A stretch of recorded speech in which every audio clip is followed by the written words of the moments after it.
your days. My head is down, my head is standing.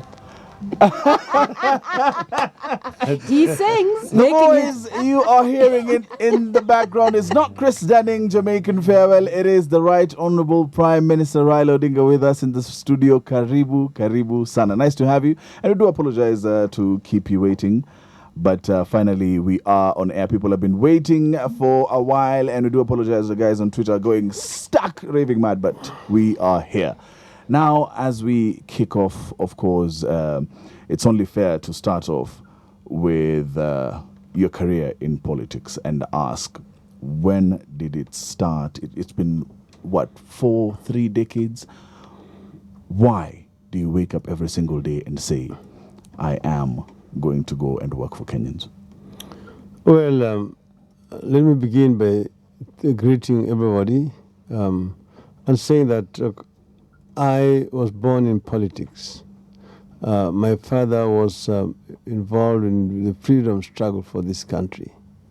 So I got engaged in politics at an early age, or introduced, because I would listen to discussions, debates about what should be done to liberate the country. So I saw the struggle, and then I lived to see the freedom movement transform into a ruling party. And then I also saw the transition from the people movement into a movement that was now ruling the people. And I saw how gradually power began to corrupt. And when it became absolute power, it corrupts absolutely. So that the liberators became the rulers and dictators. And then I saw at that time a chance for myself to contribute to the struggle for democratization of our country. When I started working, that was the height of the single-party dictatorship, when the opposition had been banned, the leaders arrested, taken to detention. And those are the days when you dared not speak, and you'll be taken to detention without trial. So I could say over the last 30-something years, I have been engaged in the struggle to transform this country and make it a better place for our people to realize the Kenyan dream as coined by the founding fathers of our country. You've been through a lot, being locked down. Of course, at some point you are in exile. For any other ordinary person, you would give up after 2 or 3 incidents because you have a family. What kept you going? Well, I've been a student of history, and I've seen and read a lot about the struggle of our people to improve their countries. For example, I'm very much inspired by the struggle of the people of South Africa. I, at a younger age, got involved in the struggle to free Mandela, when Mandela had just been arrested. And I remember we were in the streets demonstrating for free Mandela. It was not to be. Mandela went on to spend 27 good years of his life in detention or in prison for a cause. And I, at the time, was engaged in listening to Mandela's trial. And the statement he made to Rivonia when he was being tried really made an impact on me. And I felt that people don't have to take the easier options. A struggle can last very long. But if you persist, ultimately you will succeed. Fantastic. I'm interested to hear you mention a Kenyan dream. This isn't something that we hear very often. What is your vision of the Kenyan dream? How would you describe it? See, my view, the Kenyan dream was coined by the founding fathers of our nation. And you find it in our national anthem.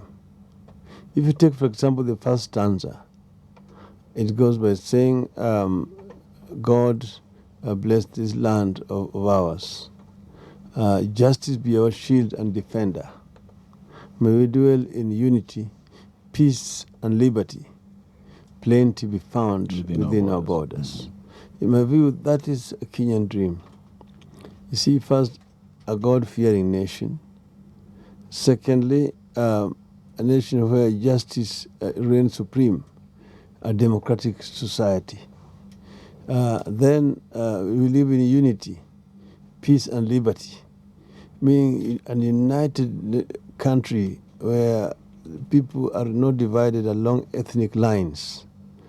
People are truly united. There's no discrimination on the basis of race, sex, or religion, or tribe. Peace, a peaceful nation. In other words, there's a rule of law, people are protected. Nobody should live in fear or go to sleep fearing that he's going to be attacked at night by bandits. And then liberty, freedom of expression, that you can speak without fear, freedom of association, freedom of the press, and then finally, plenty be found within our borders. I mean, this is a prosperous nation, a developed, prosperous nation. And that plenty was not going to drop like manna from heaven. It must come through the sweat and toil of the people of Kenya. Therefore, work. That's why I'm talking about jobs, jobs, jobs. In fact, you've just released the manifesto for CORD, and a lot of it does speak about jobs and about creating plenty for the country. How, if we could delve right into that, Mr. Prime Minister, and how exactly do you foresee the jobs coming? Because over the last 5 years, we've seen about 50,000 of the projected sort of almost 500,000 jobs. And of course, there are a lot of Kenyans out there who require employment.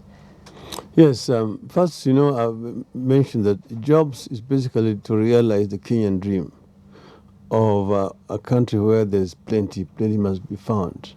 Kenyans are very industrious people, but they need to be given the opportunity to get productively engaged.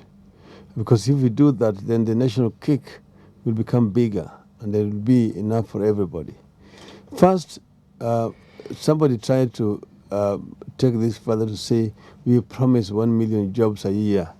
No, that is a misinterpretation of what we are saying. I said we need to create, not that we are going to create 1 million jobs a year.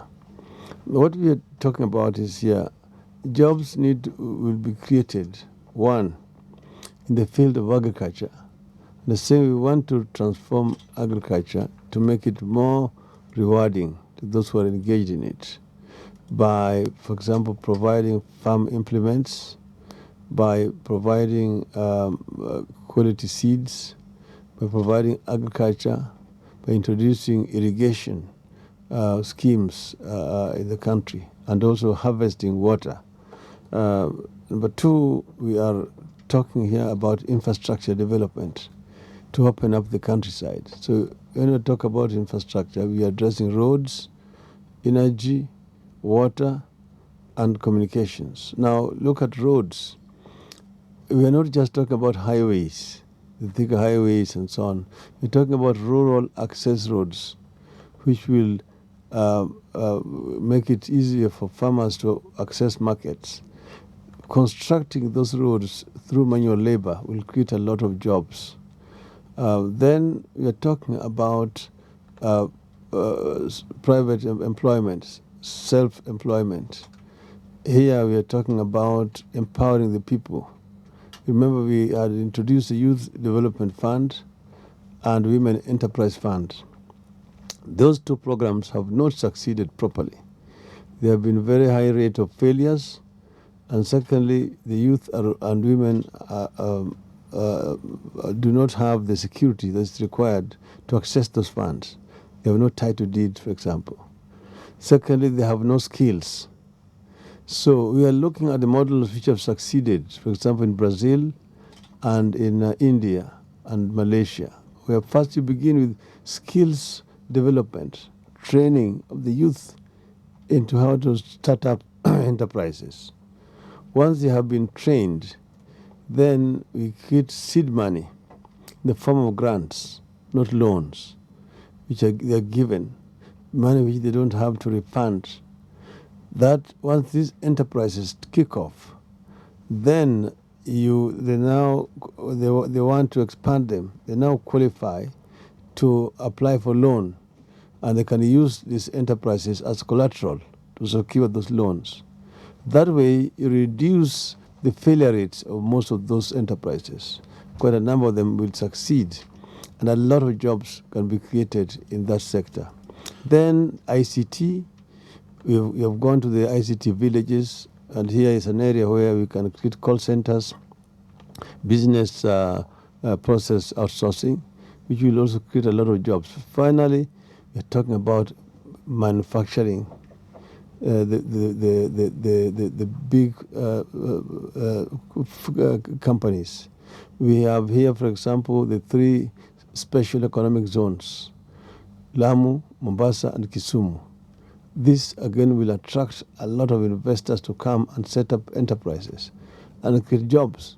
So this is what we are talking about, that we have many opportunities which are going to be opened up and which will enable us to create a lot of jobs for the youth in this country.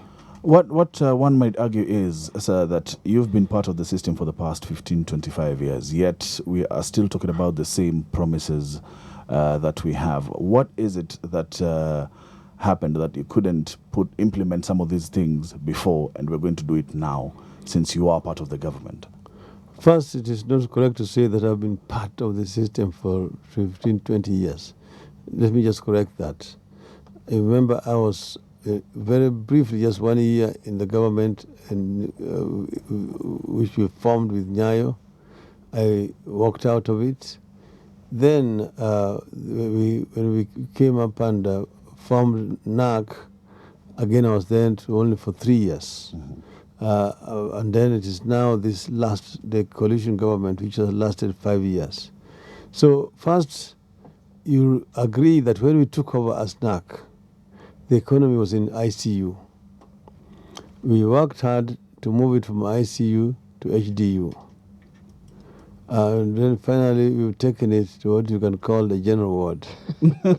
So what we are trying to do now is to get it out of the general ward so that back on its feet. Discharged, that it can be moving out. And you remember the reforms I introduced in energy sector when I was Minister for Energy, making rural electrification and infrastructure, and is rolling it out, and it's now been rolled out because of the programs I initiated. In the NAC government, I was Minister for Roads. And all the roads you're seeing now here, and you're only giving credit to the president, but look at the man who started it. Mm-hmm. I'm the one, all these bypasses around the city. Mm-hmm. Remember how I was being demonized, that I was uncaring, I did not care about the sanctity of titles. And the Thika Highway is my brainchild as a Minister for Roads. Even now, right now, we are in a coalition for the last 5 years. People are saying this is Kibaki legacy. But this government is shared 50-50. A collective effort. Yeah, Kibaki has got 20 ministers, I have 20 ministers. How then do you just say this is Kibaki's legacy? If it is a legacy, it is jointly owned between Kibaki and Raila. And actually, I'm the one who started the program for infrastructure. Remember when I launched my campaign in 2007, I said infrastructure 3 times. That will be the way to transform this economy. So I have made a tremendous contribution in moving this economy to the general ward. And now I want the Kenyans to give me an opportunity to move it from the general ward and discharge it it so that they can move. Okay.